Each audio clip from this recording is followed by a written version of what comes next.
Okay, good morning, and so good to see everyone. Let's call to order this annual meeting of the Assessment Appeals Board for July 17th, 2017. And we'll start by asking Mr. Vlahakis to call roll. Board Member Crow. Present. Board Member Curtis. Present. Board Member Ferris. Present. Board Member Hess. He is absent at this time. Board Member Little. Present. Board Member Sisk. Present. Board Member Stern. Present. That completes the roll call. Great, thanks, Mr. Vlahakis. Now, if everyone could please stand for the Pledge of Allegiance. Ready, begin. I pledge allegiance to the flag of the United States of America and to the republic for which it stands, one nation, under God, indivisible, with liberty and justice for all.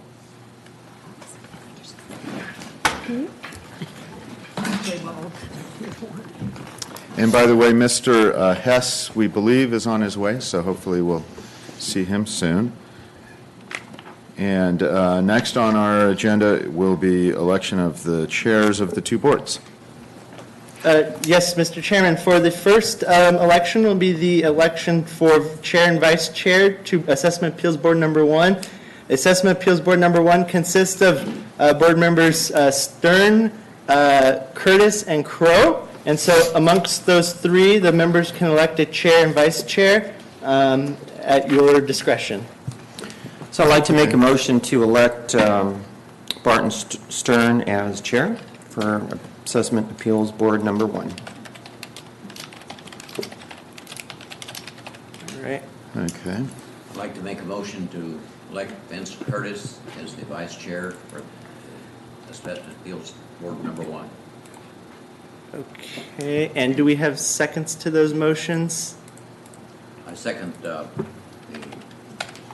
Mr. Stern's election. Okay. And I'll be happy to second the vice chair nomination. Okay.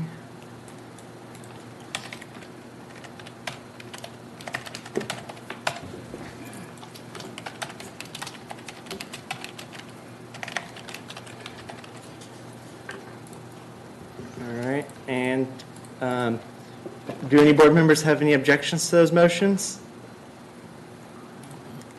Hearing none, we'll go ahead and call it approved. Oop, and I screwed that up. Sorry about that. Let me fix that. Not used to clerking a complicated meeting like this. Okay, and sorry about that.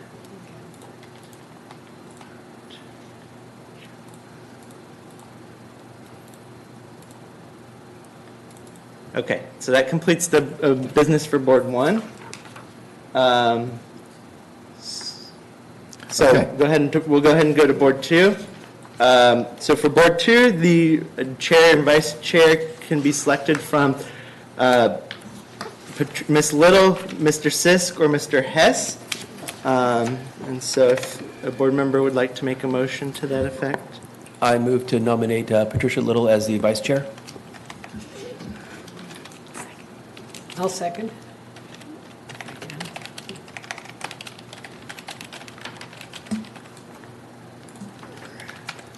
And would you like to include in the same motion nomination for the chair?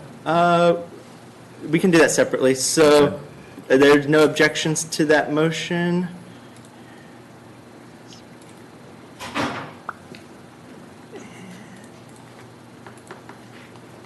Okay, and so then we need the motion for chair.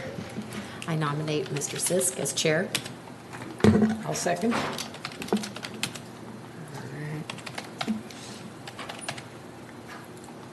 Are there any objections to that motion? All right. And that completes the business of electing chair and vice chair. Okay, great. Next on the agenda is a segment for public comments. Are there any public comments related to anything not on the agenda? Okay, public is not rushing forward to comment, so we'll go next to board comments. I I would just like to say thank you, Brendan, for doing such a great job and making us look so good. Thank you.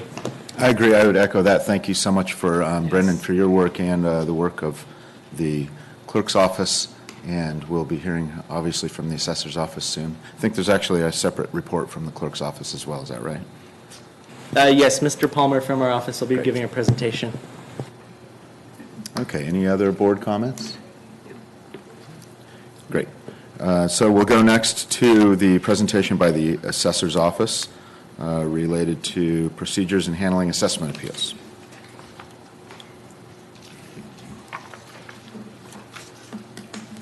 Good morning. Morning. Congratulations. Thank you. Thank you. Vice chairs. As your assessor, just for the record, my name is Dan Goodwin, Ventura County Assessor.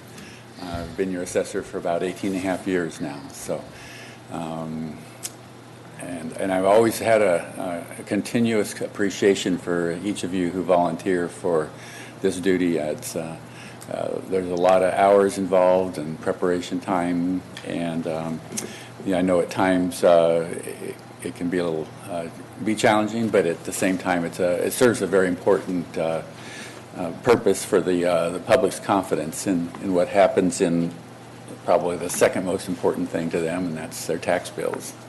After public safety, how much their taxes are and that those are right, those are correct is very important. I prepared a few words I wanted to share just to keep me moving along too, and so I can share. Some staff will follow me, but it's just an overview. I wanted to again thank you for the memo I received letter last week requesting a review of our procedures. The 18 years has taught me it's very important to the members of this Board of Equalization to have well-documented information presented in an understandable manner. We prepare each of our cases with that in mind. The assessor's procedures and design begin with an understanding of our mission statement. If you've maybe ever looked on our website, the mission statement's presentation kind of looks like this. But, whenever there's a procedure in any organization, if they have a clear mission that they've established because of convictions about their purpose, at least ours does, and it says, honorable public service through efficient administration of property tax assessment law with integrity and professionalism. And that basically is the overriding guideline that's used for all procedures that are written, whether they have to do with handling pencils and paper and storage, or they have to do with responding to an individual at the front counter who is confused about this whole property tax matter.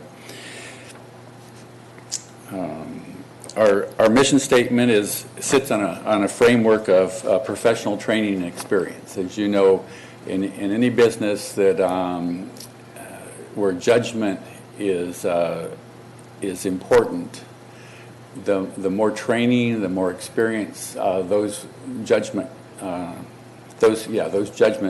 callers are contained within them creates a confidence and a reliableness. I used to sometimes present in a superior court as an expert witness prior to my election to assessor. Had some practice that would, and I know it was very important for the judge to have confidence in those who was making the presentation as the expert witness. Oftentimes, one attorney would contact me to do some research and make my presentation. An attorney that was an advocate for a client who had maybe an opposing interest would try to dismantle my credibility, right?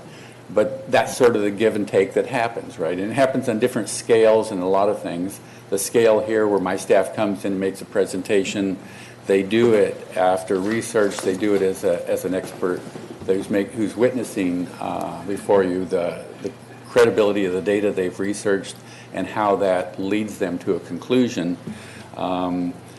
And they're not advocates for a particular tax outcome. They're advocates for their point of view about value.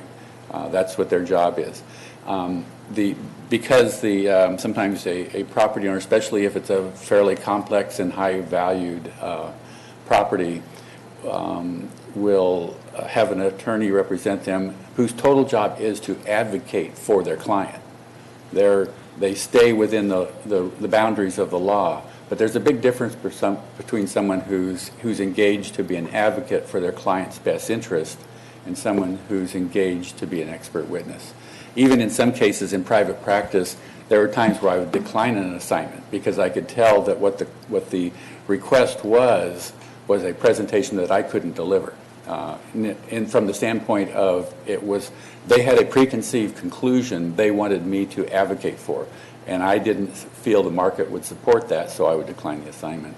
And that's kind of the same kind of expectation I have with my staff. If the initial appraisal that was done under the mass appraisal process of and in this case with decline in value situations, more than 100,000 appraised values have to be correlated for an assessment. Many of them we use automated valuation tools, but the whole process is driven by a calendar and a production schedule. So oftentimes the data collection in that scenario is constrained by time, right? But what has to happen is my staff has to enroll a value. They can't say, well, we're going to postpone this one until next year, or we're going to decline this assignment. We don't want to do it this year. We didn't have time to collect all the data. They still have to assign a value for enrollment. Then at times that becomes a point of contention with the owner as they receive their value notice. And then that brings in a whole other staff, which my Chief Appraiser Hill will be giving you a little more detail on. And before I find myself starting to go into that detail, I'll reserve that for her discussion. But you see my point. So that's the professionalism and experience. And then finally, this is all anchored on the foundation of the laws, right? California laws really dominate what your assessor does. There are many things the state legislature has opined on and decided to enact a law, and those always have to be within the mind of our managers as they give guidance to staff, as they supervise work. Some of them you hear oftentimes you'll hear the Revenue and Tax Code quoted, and that's only because that's the foundation that this whole process sits on. In fact, the whole creation of this board is part of Revenue and Tax Code, right? It's part of the legal organization.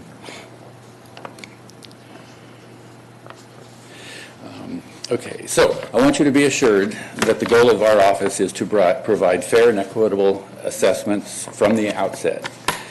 Together with the clerk of the board, we have instituted a number of procedures to ensure that property owners have ample opportunity to discuss their applications with members of our staff prior to a hearing to see if we can reach agreement. As you know, there are a substantial majority of the cases, of the appeals never come before you because we are able to satisfactorily review the market data, make a decision, and the property owner comes to agreement. We are ready to adjust our initial values before an application is heard if an adjustment is warranted.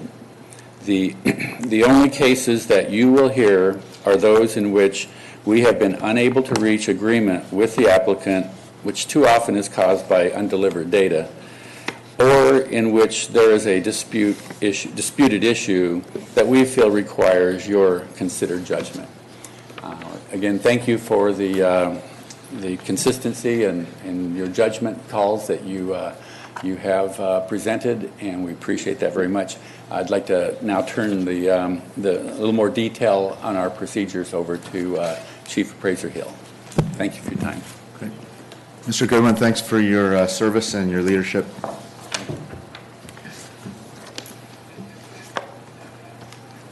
Let's see, how many are there today? There's a few more. I wasn't sure. People at the dais. Okay, I'll give one for you too. Okay, good morning. Morning. As Mr. Goodwin said, I'm Brooke Hill, just for the record, Chief Appraiser and Manager of the Appeals team. Before I get started today, I'd like to go ahead and introduce our appeals team that we have here today, and maybe a couple that aren't here as well. Not on the list, but not for lack of importance. I should introduce my boss first. It's Chief Deputy Assessor Ken Kaiser in the back there. And we also have Chief Deputy Assessor of Valuations, Frank Newell. And Christopher Horn, he's actually not here today. He's out on leave, but he is part of our team. We have Rick Denham in the back there. He's primarily responsible for our residential appeals. We have Steve Bates and Efren Ascora, Andrea Rovtar, and Nadia Viveros. And also not with us today is Nanette Reyes. She just joined our team as the assessor technician responsible for managing our data.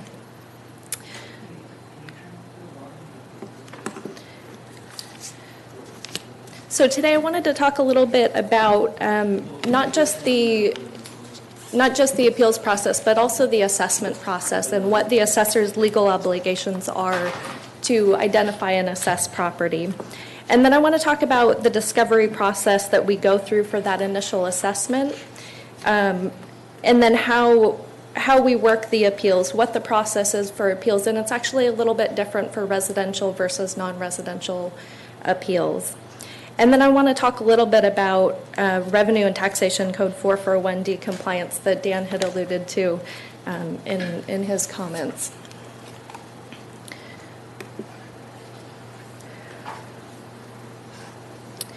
So just to give you a little bit of background on how the initial assessment is determined, it actually starts well over a year before any appeal application can be filed. And the assessor, what the legal obligation is to identify and assess all property in the entire county of Ventura. So, you know, this is a huge process. This is a big undertaking for the assessor. For a certain property, you know, you can go out and you can look and say, oh, there's a house, and it's simple. There's a shopping center. It's very simple to identify what it is. There are other property types that can be more difficult to find, discover, and assess, like possessory interest or personal property. The nature of that property might be movable. It might be hard to locate. It might not even be here the entire year. So there are some challenges to that. But once we do identify the property, the assessor is then obligated to value it. We have to come up with a value. And this is a different type of discovery for the assessor. This isn't just going out and saying you have a house or you have a shopping center. This is about finding out more information about that house. What kind of finishes does it have? Does it have a pool? Does the shopping center, is it leased at market rates? Things like that. We have to look a little bit deeper and find out more about the property in order to be able to have a valid and good assessment for it. So as you can imagine, that this is huge. It's a big process, and so the better quality data that we get, the better quality assessment we're going to produce. So how do we do it? How do we go about discovering and assessing property throughout the county?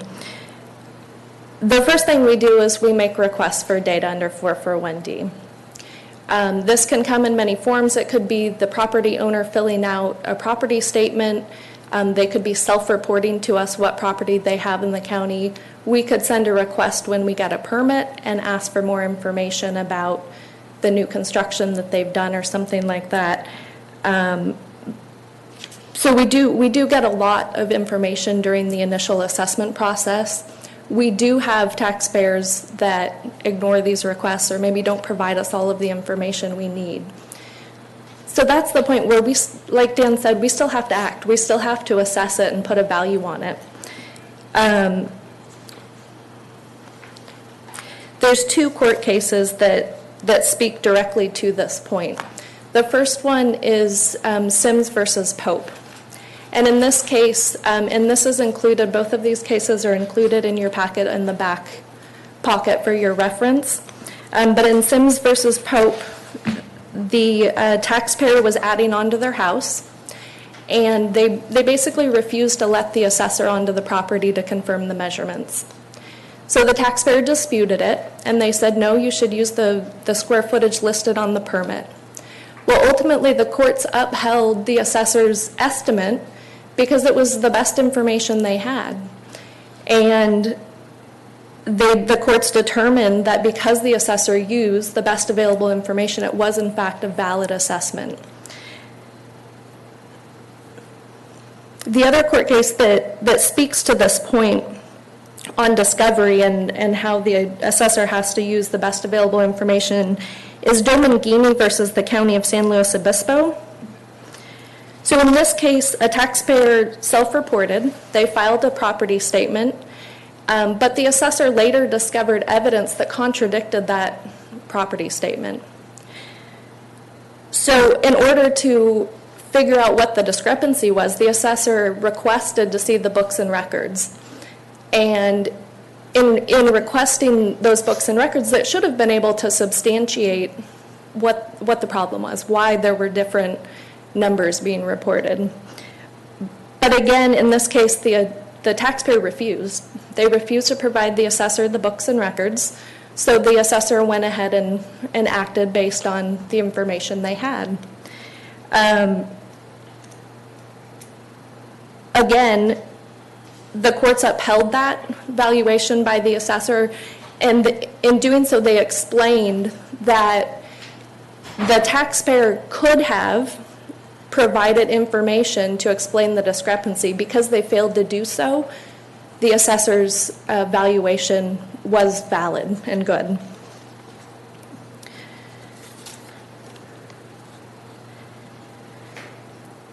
So the bottom line for our discovery process is that whatever we're provided, we have to make an assessment. And there are court cases that have upheld this. So for the appeals process,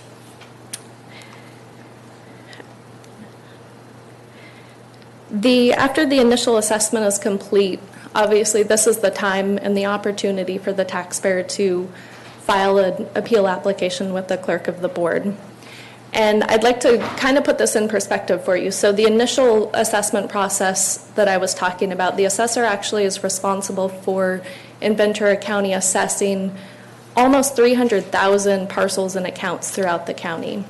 And last year there was about 2,000 of those, less than 2,000 that filed an appeal. So it's a very small percentage of appeals that are being filed. So once the appeal is filed, we're actually able to go into the clerk of the board's database. We're able to download all of the data and all of the documents related to the appeal. And we take that, we put it into our database, and we use that data to start the discovery process all over again. We send out 441D requests for information as soon as possible after receiving the data from the clerk. And that's the start of the appeals process discovery that we do. So at this point, once we have it, we send the 441Ds out. It kind of separates into two different paths. There's residential and then non-residential appeals, and we treat them a little bit differently. For residential appeals, we generally only send the one 441D request. At that point, we would have the appraiser go ahead and work up an appraisal, look at the comparables, and contact the applicant to discuss the valuation and see if we can come to some sort of agreement. So during that conversation, that's the time when we're still doing discovery. Just because we're not sending out more letters doesn't mean discovery isn't happening.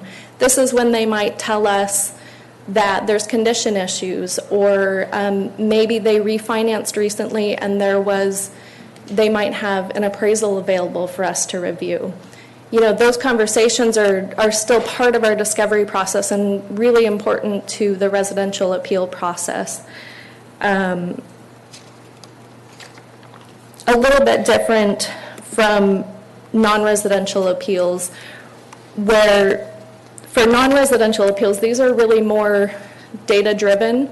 There's really a lot more data that we need in order to work the case.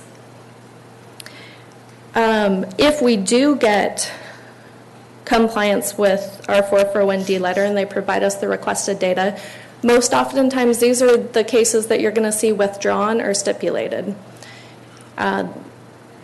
There's really, once we get the data and we're all on the same page, it's usually very easy to come to an agreement either way. And it might go the way that they decide to withdraw, or we see that, in fact, the value of the property should have been less, so we go ahead and stipulate. If they don't comply with our 441D request, for non-residential appeals, this triggers us to send up to 3 further requests under 441D, 3 formal requests. So we'll send up to 3 letters to them. But we're really not, we don't stop there. We don't stop at the letters. We still want to work with the applicants and the agents. We still want to resolve these cases outside of the hearing room. So the appeal appraisers assign the cases. They're calling, they're emailing, they're sending reminders. They're reminding the applicants what additional data we need to work the case. So at that point, once we do this, if we get to a hearing date and we have to come to the board and we're still working through our discovery, this is when we've been using that opportunity to request that the board order the data be provided within so many days. And this is really a critical role that the board is playing in our discovery process, because by the board ordering that, it shows the applicant that it's important. It shows the applicant that it's important that we get adequate information and that we get it with sufficient time to review it prior to the hearing. So we've discussed in the past, and I know the assessor has requested that local rules be implemented. I know council is working on that. I'm excited to see what they come up with. I do want to give you one example. It's in the back of the left-hand pocket. It's a sample of the Santa Clara County Assessment Appeals Board agenda. And you'll notice on there, I've highlighted it for you, they actually have a section of their agenda dedicated to 441D noncompliance. So this is basically, prior to the hearing, the assessor lets the clerk know that 441D has not been complied with. The clerk puts it on this separate section of the agenda. And this is an opportunity for the parties to get together and talk about what data needs to be exchanged and when it needs to be exchanged by. And, you know, in talking with appraisers and managers from Santa Clara County, they've said this has completely streamlined the way they process applications. It puts everybody on the same page, and they've had great success with implementing this 441D noncompliance section on their agenda. So I'd like to recommend that the board adopt something similar to this in the future. I think it would really streamline how appeals are processed in our county as well.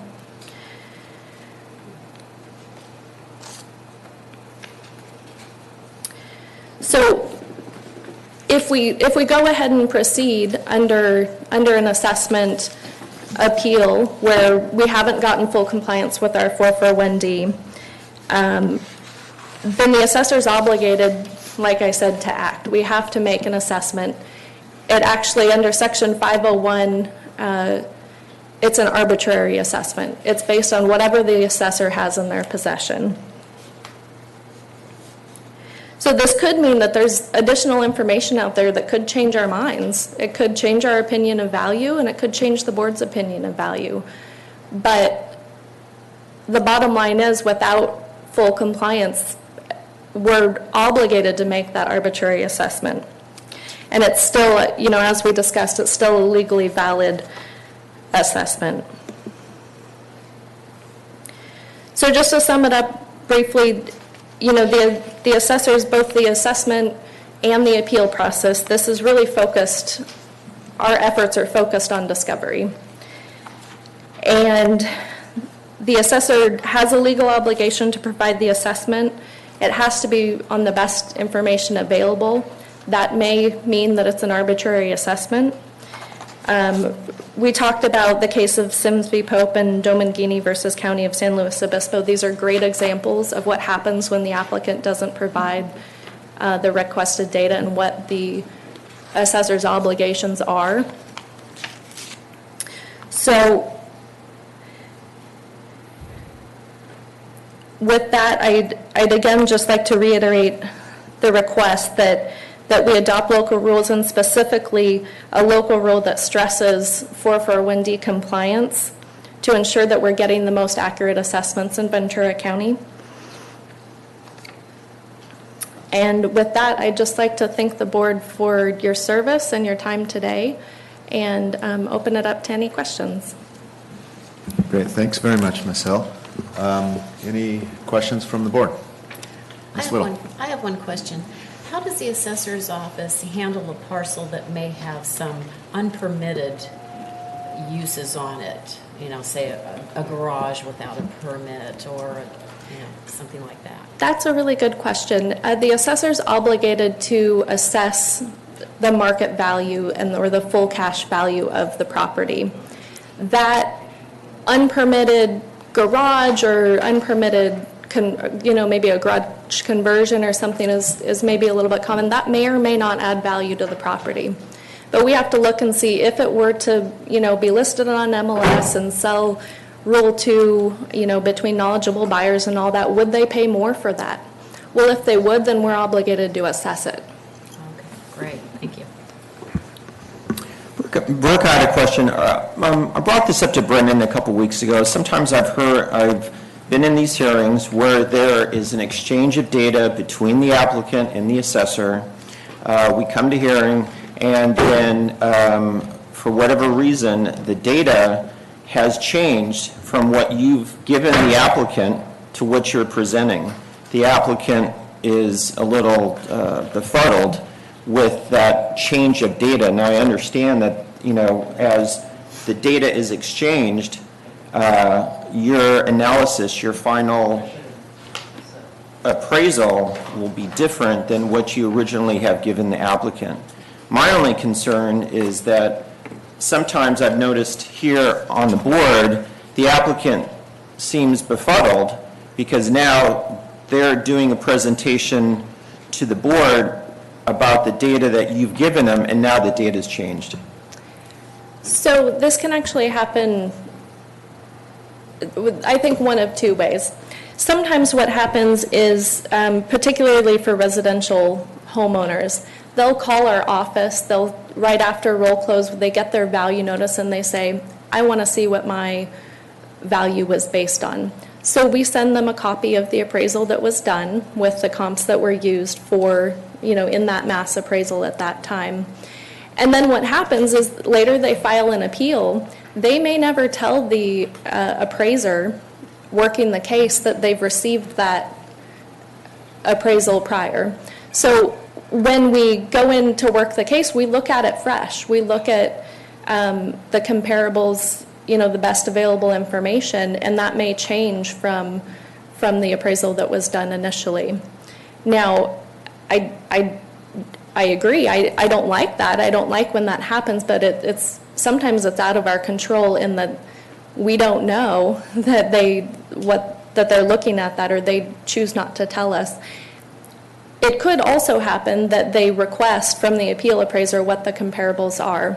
So when we send that out, we always send it with the caveat that, hey, this is a work in progress and this could change prior to the hearing. So we try to be as open, as transparent as possible, but at the end of the day, sometimes the data does change, and we try to communicate it as best we can with them. So the caveat that you're talking, is it in writing? I mean, is it clear to them that the data that you're giving them will probably change?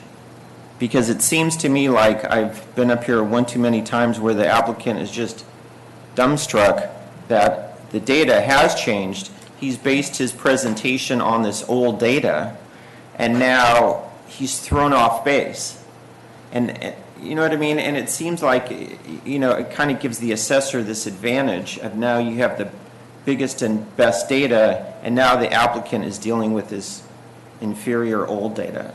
So is the caveat in writing? Are they super clear on it? And how do we know that they're clear about that this data might change and they need to not 100% rely on it? So I think it's normally a conversation with the applicant that, yes, I'll send you this. I need to let you know that this data may change prior to the hearing. I think that's a good recommendation, though, to put it in writing and make sure to make it as clear as possible. Frankly, sometimes we're just as befuddled as they are that they're befuddled. And we thought we were clear, and sometimes they come to hearing and everything gets turned upside down what we thought their data was as well. So I do understand your point, and I will make it a point to make sure the staff is very clear in writing about that fact. Yeah, I think in writing would be wonderful. Again, you guys have a tremendous amount of data and knowledge about these values, and sometimes the applicant is depending on this data even though it might be old. Thank you. Thanks. Mr. Chair, if I may add on to Mr. Curtis's discussion, perhaps what might work is any information supplied to the applicant be marked as a draft or discovery to this date or something in that nature. Right, so I'm back to the problem of we have to give them our initial assessment, and maybe there's a better way we can frame when we send that initial assessment that was for that assessment only. So I will look into that. Okay, thank you. Any other comments from the board or questions related to Ms. Hill? Okay. I just had a quick, comments and then a follow-up question related to the same issue in terms of information or data exchanged, and recognizing that 300,000 properties or real personal property, everything, and that there's also a lot of data that is proactively shared. Both there's a tremendous amount on the assessor's website, and also a tremendous amount on the clerk's website in terms of the process. So I think that's something to be applauded. I know it's been there's been more and more provided and updates in recent years. So it's definitely out there. In terms of when professional agents appear, I think they're obviously held to a higher standard, hopefully, in terms of understanding the process and the law, because that's what they do for a living, right? Yes. Although there are times when you scratch your head and wonder, if they shouldn't be educating themselves more about what they do. However, when property owners are representing themselves or not represented by an agent, I've seen on many occasions, similar to what we've just been talking about, I think confusion about that the 441 process. I think a lot of people assume that it's bilateral, where the information has to be shared both directions, and are surprised often when they've supplied all this information and it's demanded and required, and they assume incorrectly that the assessor's data also has to be shared, which it really doesn't. And I know that there is a lot of data shared, but not to the degree with the same requirements as from... Well, there is the requirement that the assessors share data under Section 408. We're required to share the basis for the assessment, and absolutely when it's requested of us, we provide it. It's true that frequently it's not requested, so we don't provide it. I guess the section of the law that does formalize the process is Section 1606. That's the formal exchange. So, and I'm surprised, after having been on the board for this is my 16th year, that I mean, I don't think I haven't seen it more than a few times. It's formal exchange of information request. And not saying that I think it should happen more, because it probably just slows the process or makes it a little tougher. But I wonder if, whether it's an applicant on his or her own behalf or a professional agent, if it might help the case ahead of time before it comes to appeal, proactively letting them know that the information doesn't have to go both directions related to Section 441. And I know you said under Section 408 the assessor is required to, but it just seems like we hear so many times I think along the same lines of what Mr. Curtis was saying, a confusion about, well, I had to share all my information. Why do you get to show up with information that's totally different from what I know? And I'm not saying that there's anything that's not being followed, because the law is pretty darn clear in terms of what's there. But in terms of just proactive communication with the applicants, I'm wondering if there's something that should be done differently, or maybe not. I don't know. Curious about your thoughts. If I could interject, Ken Kaiser with the Assessor's Department. Actually, what we're talking about here are two different issues, and they're very hard to quantify in some way. As for the original assessment, we have the record for what we did. That is usually not what's in dispute, even though it's the basis of the dispute. What you're really talking about is, what are we going to walk into the hearing with? Well, that hasn't been settled. That wasn't done for the January lien date assessment. This is all about what we've learned about facts that we thought were available to the extent that we had them in our possession at the time of the original assessment, which, remember, is a year ago, right? The whole hearing is about, what are we going to do now? Well, and that's an ever-developing situation depending on what they're telling us about the property. So here's our problem when we're valuing assets that are not really valued for their physical characteristics. Anybody can look at the property and see physically aspects of value, but it's the properties that are where their valuation is driven by economic considerations, which are not evident through any kind of inspection unless you get their business records or you get something about income and expenses. Now, obviously, when you put that in the context of a hearing where you have an agent who's acting as an advocate, clearly as an advocate, well, they will have information that could go either way. They'll present the one that goes the way they want it to present.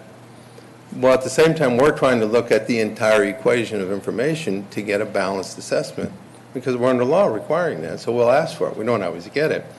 So you're going to get in the hearing all kinds of considerations and comments about that process. It wasn't about the original process. All right? Or imagine a property that has undergone change that we didn't know about at the time we did the original assessment. So we have a problem of trying to disclose. It's fairly easy to give them what the original assessment was. What's difficult is where we are in the process today, where we are in considering your evidence, how we're viewing your evidence that we've discussed prior to presentation versus how they're viewing it. Those things are hard to stop. Now, one thing that the legislature did with the 1606 was they tried to identify what you have to exchange as what is evidence for the hearing. Well, it doesn't change the interpretation of or how we would view it versus how they would view it. And the fact that we would say that's a positive influence or a negative influence, and they would say the other way around, you will hear, well, they changed their view. Well, we didn't finish our consideration until we had to come to the hearing. That's the type of discussion. It's really not about the evidence. It's about the interpretation of the evidence. So it is a very difficult thing at some point to say we're done, we're not going to change our mind, and here's all our numbers. That would be full discovery, which 1606 doesn't do.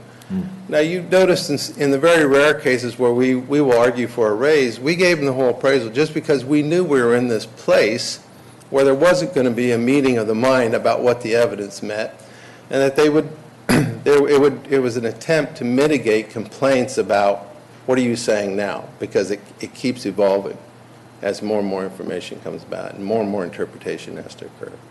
So that part is very hard to nail down. I don't see any way of finally getting through that without some way the board could say, here's an end to it, exchange the information, stop, no more evidence is going to be presented. At that point, you would get finality, as long as there's a 30-day period or something. But it's a very difficult thing, because it's not really the original assessment. It's the one going on now, even though it's based on the original assessment. Thank you. Okay. Any other comments, questions? I did have one other comment, but not related to the presentation. But since we already went through the board comment section and I didn't say what I was going to say, I wanted to thank publicly Ms. Porsche for her service and work on behalf of the board.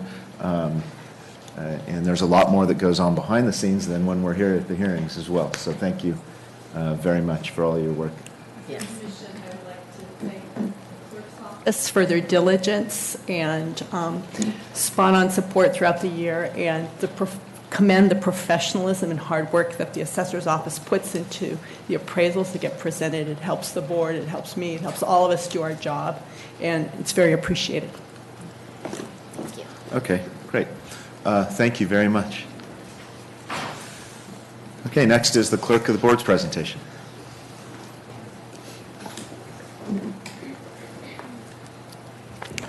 Good morning, Chair Stern, members of the board. I'm Brian Palmer. I'm your Chief Deputy Clerk of the Board for the Assessment Appeals Board. The item before you today is the Clerk of the Board's presentation on the assessment appeals process for filing year 2016-17. As the assessor did, I'd like to thank some staff as well. Not mentioned on that slide is Rosa Gonzalez, my Assistant Chief Deputy Clerk of the Board, who manages the Assessment Appeals Office or Division and does a lot of hard work behind the scenes. You don't see her too often, but she does a lot of work behind the scenes.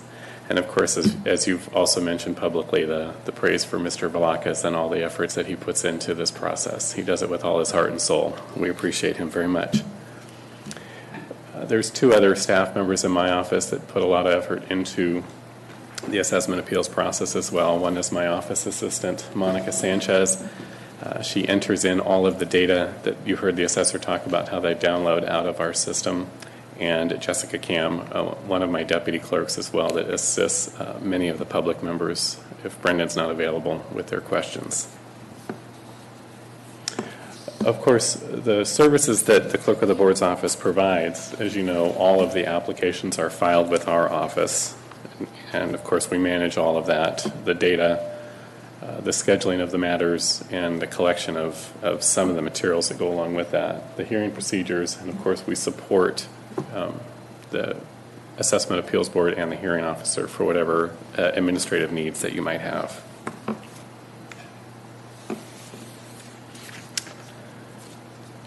This slide shows you the data for the 2016-17 filing period, and as you can see, the number of appeals have gone down a couple hundred, while the number of assessment appeals meetings has gone up by at least one, and the number of hearing officer meetings has remained constant at number 4 from one year to the next.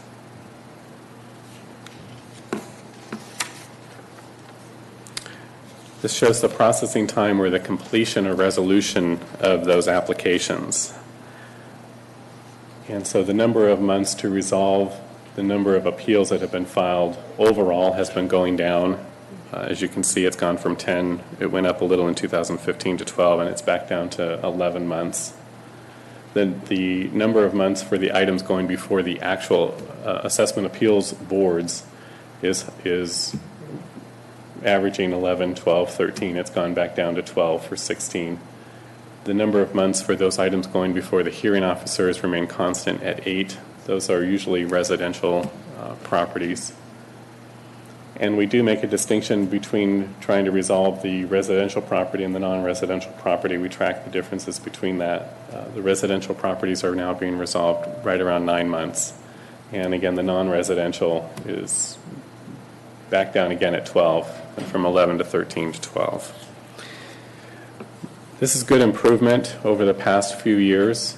In the past, a lot of the appeals took greater than 2 years to resolve for many of the applicants, and this shows great effort on the Clerk of the Board's office, certainly the Assessor's office, and your Board's diligence in getting this done. This is tremendous for the average homeowner, for the residential property owners to have this process completed within a year's time. Many of them, of course, come in with the expectation that they file on July 1st, and therefore they don't have to pay their property tax bill because it will be resolved. And we do go through some explanation to let them know that this is a lengthy process and they still need to pay their property taxes. And that concludes my short presentation on the Clerk of the Board's office. I'd be happy to answer any questions if you have any. Thanks, Mr. Palmer. Comments or questions from the board? One issue that, I don't know how you could emphasize it more, but especially in the hearing officer cases, so many of the applicants show up with absolutely no data or no support whatsoever for their opinion. And that little pamphlet they get, I'm not sure a lot of them pay attention to it, so is that any way that could be further emphasized, that they're going to have to support their opinion of value? We could certainly look into the language that is on the notices that go out for that and see what we can do. There's certainly, as Mr. Stern mentioned as well, there's a tremendous amount of information on our website. And I know Mr. Velakis personally talks to a lot of the applicants to prepare them for coming to both the hearing here before the board as well as the hearing officer. A question, kind of may be funny, but do you actually explain to people that their property tax is not compared to what they make? So many come in and say, I can't afford it, I don't have a job, I'm not, I mean, we get some of that sometimes. To the degree that that is the words that they express, at least verbally, either if they are filing their appeal in person over the counter, or certainly if they have certainly called or discussed the item before with the clerk's office, absolutely we try to make the distinction that it's not even, that they're not even disputing the property tax, and as you said, it's not based on their ability to pay. What they're disputing is the assessed value and the assessed value only. And so to the degree that we have the opportunity to make that information available and clear, yes, we do. It certainly isn't available or communicated to every applicant. It's those that express that in words that make it clear that they're not understanding what they really are appealing. Has the county ever considered a special assessment for seniors? I know some other areas do. You hit a certain age and your property taxes are lowered or something. Has the county ever? Washington. That would be a matter for the assessor to determine as to what their process is for assessments. Ms. Little, did you have a question? A while back, we'd gotten a notice regarding the sexual harassment training Yes. program. Yes. Is there going to be an online or a class? The county offers both, and so I don't know how familiar you are with that. That was AB 1661, I believe, that passed, that stated that members of boards and commissions that receive a stipend are now obligated to take that sexual harassment prevention training every 2 years. So my office does have information through our county resources, human resources division, that you can register with our human resources division for either an online training course, or you can come to one of the county's in-person training courses. And it does apply to this board? It does, yes. Okay. Yes. Great. Any other questions from Mr. Palmer? Comments? Great. Thank you so much. Thank you very much, and again to you and all of your staff for, it's obvious the level of dedication not only to the process but to improving it. And I don't think I went far enough, Ms. Hill, when you spoke to say thank you to all of the assessors' representatives. It's really clear that everyone here is prepared, spends so much time, and has a massive amount of data to boil down into the hearings and under a time crunch. So thank you, everyone, for your dedication. It's really an honor and pleasure to be here and to serve and to see the process. So, it's greatly appreciated. Thank you very much. Any other questions, comments? Great. Okay. Next is the approval of the 2018 Assessment Appeals hearing calendar. So again, I'm Brian Palmer, for the record, your Chief Deputy Clerk of the Board. You have received the 2018 calendar before you. It shows and categorizes the Hearing Board 1 meeting dates, the Hearing Board 2 meeting dates, the hearing officer meetings, as well as our holidays, the annual meeting, and it denotes the last day of the filing period. As you can see, there are 6 meetings before the Hearing Board number 1, 5 before the Hearing Board number 2, and 5 meetings before the hearing officer. Those meetings can also be added or removed at the clerk's discretion, as well as at your board's discretion as well, if so ordered. Great. And Mr. Vlahakis, do you need any formal? Yeah, we need a motion and a second to approve the calendar. Okay.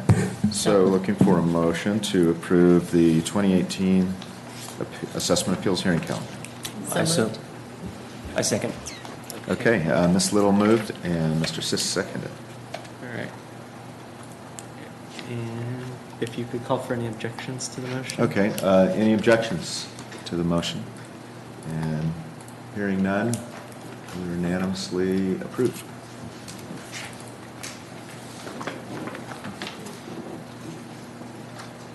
Okay, next, a summary report of the active assessment appeal applications related to, well, we'll let Mr. Palmer, I'll let you explain. And again, I'm Brian Palmer, your Chief Deputy Clerk of the Board. This item is a report of the active assessment appeal applications for which there is a 2-year waiver on file, and the appeals are approaching or are older than 2 years. There are 15 of those on file, and this is basically just for your board's information and awareness that we do have these outstanding cases pending, and we'd just like you to receive and file this report. Okay. And looking, unless there are any questions or comments from the board, looking for a motion to receive and file this report. I so move. Second? Okay, moved by Mr. Sisk and seconded by Ms. Ferris. And are there any objections to the motion? So hearing none, motion passes unanimously.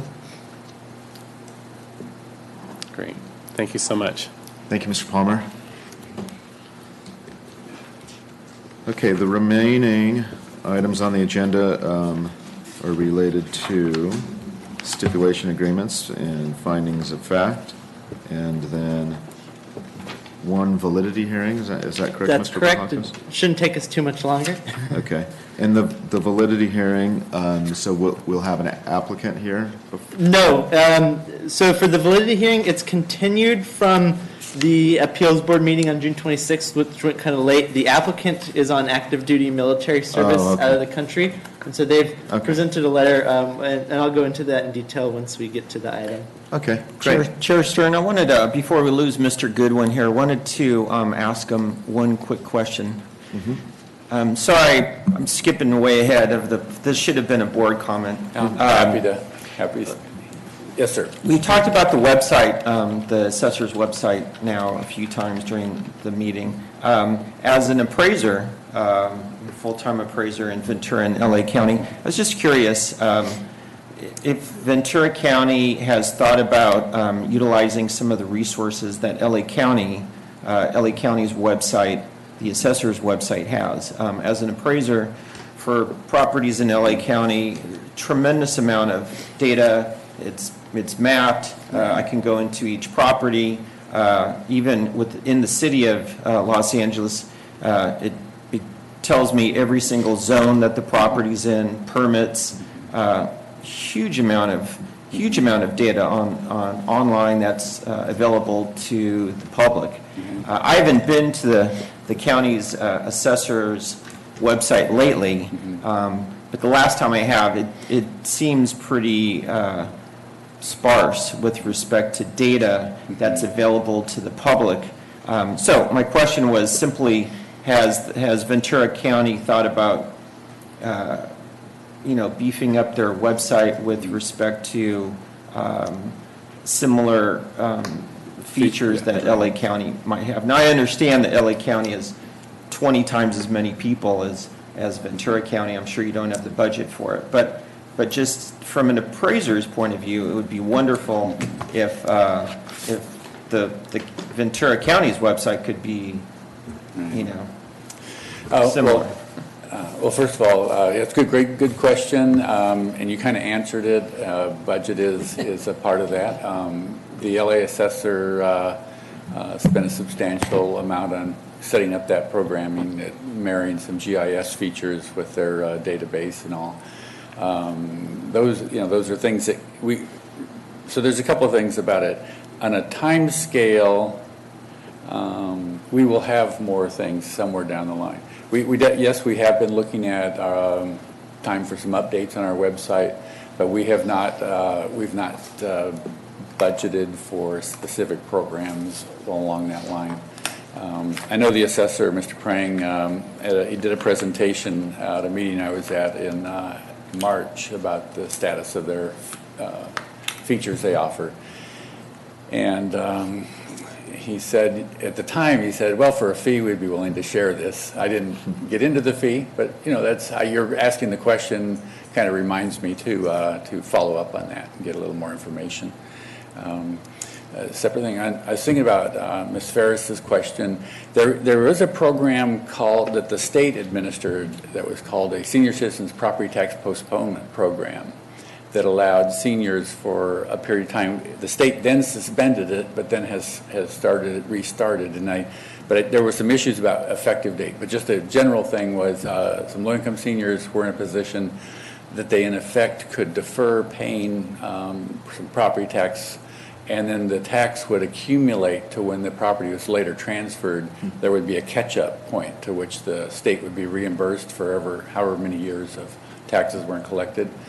Now, during the state's budget troubles, they suspended that. There was some legislation, and I'm a little rusty on it because there was a big time delay, and it's not administered by our office. It's administered through State Controller's office, I believe. But the legislation enabled it to restart, but it was going to be, unless somebody knows specifically, it was going to be like a 2 or 3 year period before it actually started. But they got the credit for enacting it. And so I'll have to look to see what's the status of that. But it's if you have somebody who's interested in it, ask them to look on the State Controller's website for the Senior Citizens Property Tax Postponement Program. Okay. Sure. There are other things for veterans exemptions. For disabled veterans, we have exemptions we offer. All in all, we now exempt about $3 billion in property, not counting the homeowners exemption, almost another $1 billion in homeowners exemptions. So just to give you a scale of that, 18 and a half years ago, the exemptions totaled about $1 billion plus homeowners exemptions. Now it's $3 billion plus homeowners exemptions. So a lot's been added over the years. Of course, the assessment roll's done the same, right? 18 and a half years ago, the assessment roll was just under $50 million. I'm sorry, I said that wrong. $50 billion, right? Now it's about $130 billion. So even with Prop 13, for your friends who tell you Prop 13 is horrible, we tell them, well, the tax base has gone up substantially in 18 years, even with Prop 13. So I kind of piggybacked on your calling me up to add a few more things. Anything else, Mr. Curtis? No, thank you so much. Okay, thank you. Curtis, I like your question too. So, we are making a lot of investment. The county is. The Board of Supervisors approved a very nice budget for us, and so we are pouring all our images, all our plat maps. They're really just an image on our website. They're all going to a GIS database. It's being done outside. It's a very laborious. You imagine redrawing every one of your parcel maps. That's scheduled for 2019. We should have a new assessment system in play, which should integrate with the maps. The information should be there. I mean, I envy LA, but we'll be better in LA. So good. But I think you'll be impressed. But it won't be till 2019. Okay. Thank you so much. Thank you. Okay, so moving forward to item 12, item 13 actually on the agenda. Application 16-10423, applicant Tierra Rajada Golf Club LLC. Looks like we have a stipulation executed that was pending receipt of an original. Is that correct, Mr. Correct. Vlahakis? So this is the section of the agenda where we list stipulations that were received over 30 days ago in which The assessors completed their 3 attempts to obtain the original, and no original has been received. So, as noted here, this one has been on file for 40 days as of today with no original received. Therefore, to get this case closed and the taxpayer their refund is put before the board for consideration of the non-original. And so the recommended action, if the board agrees, is to approve the non-original stipulation. This was emailed to the board last Thursday in their packet of materials. Great, thank you. Are there any questions or comments from the board? Okay, so looking for a motion to approve item 13. I so move. Okay, moved by Mr. Sisk and seconded by Ms. Ferris. And are there any objections to the motion? And hearing none, motion carries unanimously.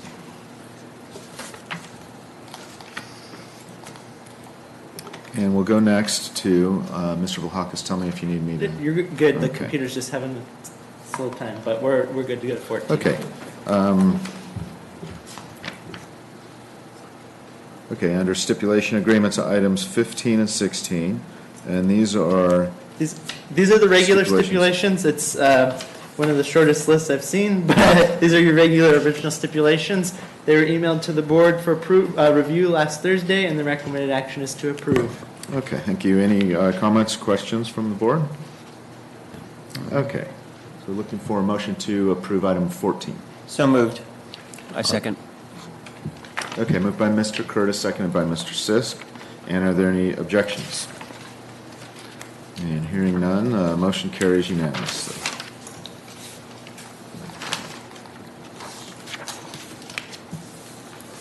That takes us to findings of fact, and we'll start with board number 1, under item 17 on the agenda.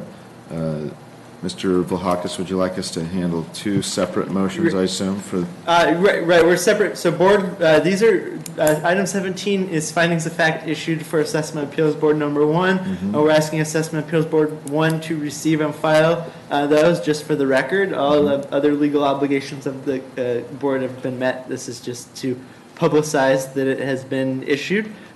So amongst the members of board number 1, we'd be looking for a motion to receive and file. Okay, great. So are there any questions, comments from the board? I know we've already received and approved the findings. And if not, looking for a motion to approve item 17 on the agenda. So moved. I'll second it. Okay, moved by Mr. Curtis, seconded by Mr. Crow, and motion carries. Mr. Vlahakis, did we overlook application number 16-11307? No, that was covered with the group approval of stipulation agreements. Okay. So we are okay on that matter. Mr. Crow, did you have any questions related to that one? No, I don't. Okay. Yeah. Okay, so next, the findings for Board 2 under item 20, I believe the same. They've already been approved and looking for a motion? Yes, they've been approved. They're just noted here for public notice. So amongst the members of board number 2 or their alternate, we are looking for a motion to receive and file. I so move. Second. Okay, moved by Mr. Sisk, seconded by Ms. Little, and motion carries. And the last, before we adjourn, item 23, which is a validity hearing, application 16-11449, and a request for late submission of application. Yes, I'll go ahead and distribute real quickly a letter.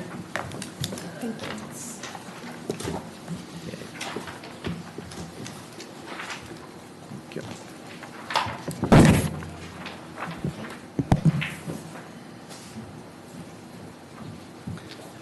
So this is a validity hearing continued from June 26th. So we have here a letter from the applicant. I'm just going to go over. The subject application is for an assessment, for a supplemental assessment issued May 23rd, 2016 for a change in ownership occurring on December 14th, 2015.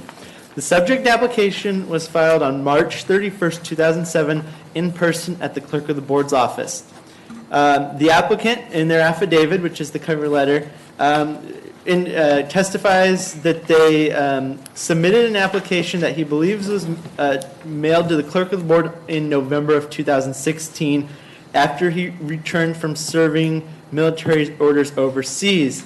The applicant also testifies in the affidavit that he could not have filed an application timely within 60 days of the date printed on the notice of supplemental assessment because he was in Japan on military orders. The matter is scheduled for a validity hearing before the Assessment Appeals Board so that the board may determine whether or not they can accept the application as timely filed and allow the applicant to proceed through the assessment appeals process. The applicant has advised the clerk that he may be away on military orders when this validity hearing is held. He is advised to attempt to make an appearance, but the clerk will present his written request to the board for determination in his absence as necessary. And so I have been informed that he is on military orders again.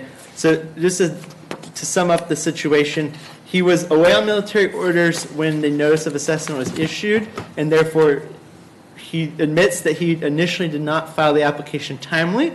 For whatever reason, that application did not make it to the clerk of the board's office. So then he refiled again on March 31st. So about March 31st, 2017. So a year and a few months after the initial application was due. So the question for the board is, one, does his absence due to military orders excuse the late filed application to begin with? And two, if you believe that if you believe that that was timely submitted and believe his statements that he did submit it in November of 2016, whether or not you would accept his second filed application. So it's a little bit confusing, but that's the basic question. As far as I'm aware, there's no laws or rules that specifically permit it. So it would kind of be thrown to council as far as how the military orders would affect the timeliness of this application. Okay, and so we'll both ask whether there are any questions or comments from the board, and then Ms. Porsche will ask for any comments that you have as well. Looking at Rule 305, if the chair would give me a moment.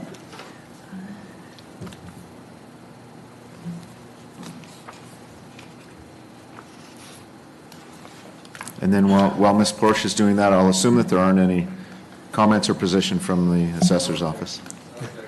Okay. Mr. Chair, I see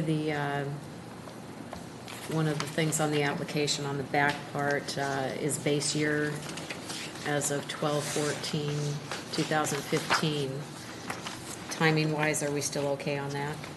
So, yeah, so if the appeal is accepted, it would be for the December 14th, 2015 change in ownership, which caused the supplemental assessment. So this appeal, he's attempting to appeal the supplemental assessment for when he purchased the property. What